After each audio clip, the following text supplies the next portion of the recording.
sabi nga ni General Torre, matagal na yan. Hindi yan spur of the moment. Inutos ni General Marbil, ang Chief PNP, and the operation was planned as early as January 2025. So hindi natin pwedeng sabihin na madalian at waring nakita ko bit-bit ni General Torre nung pumunta siya dito sa first hearing dahil pinagmamalaki nga niya na napakakapal nung plano niya. Ang Oplan Pursuit 80 pages.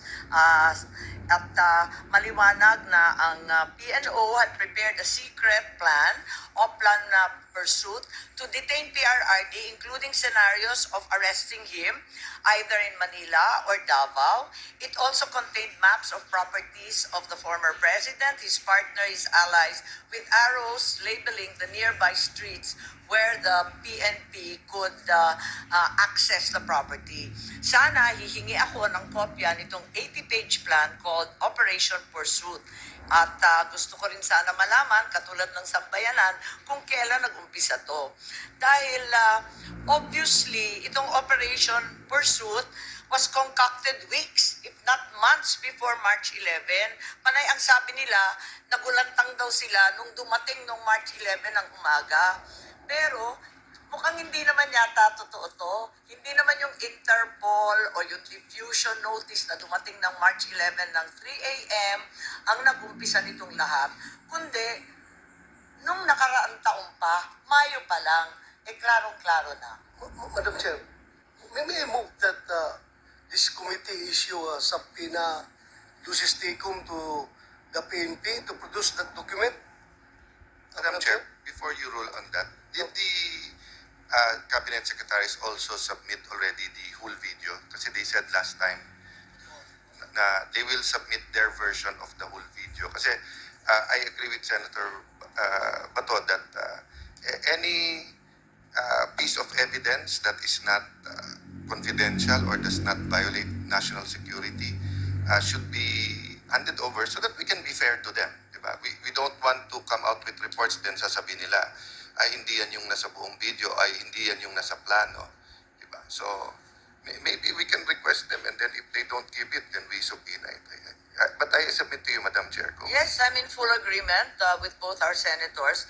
And certainly, the comment that there was no plan until they received the Interpol warrant or diffusion order is highly doubtful. Pati yung New York Times, alam yung balita tungkol sa plano. Bakit tayo walang maibigay na plano sa ating komite? Pagkatapos yung complete video na hinahanap ni Senator Cayetana, tama po kayo. Hanggang ngayon, hindi pa nabigay. Pero baka kasi kasama sa 80-page plan yung paghuli kay Senator Bato. So hindi talaga pwedeng ibigay muna sa atin. Senator Bato, anong comment nyo dan?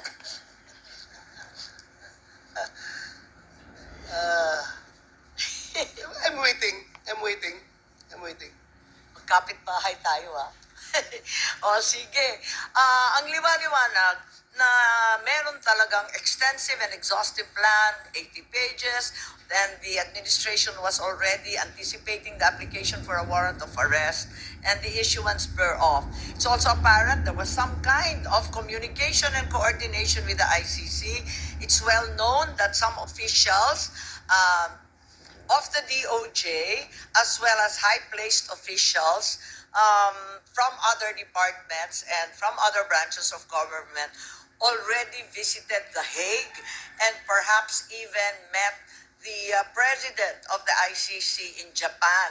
So we are very deeply concerned about this contradiction in the claims. Kasi ang liwanag na may communication and coordination na, tapos may sinasabi pang mga official channel through DOJ sa The Hague, backdoor channel, bakit tinatago pa ng gobyerno? Tapos na to Tapos na ito, hindi na siya national security issue.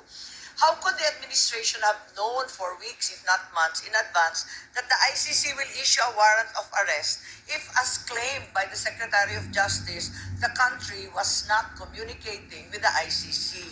Parang hindi ka panipaniwala na gulat naman tayong lahat. So Madam sana yan klinaro nila. Yes, Senator Cayetano. On your point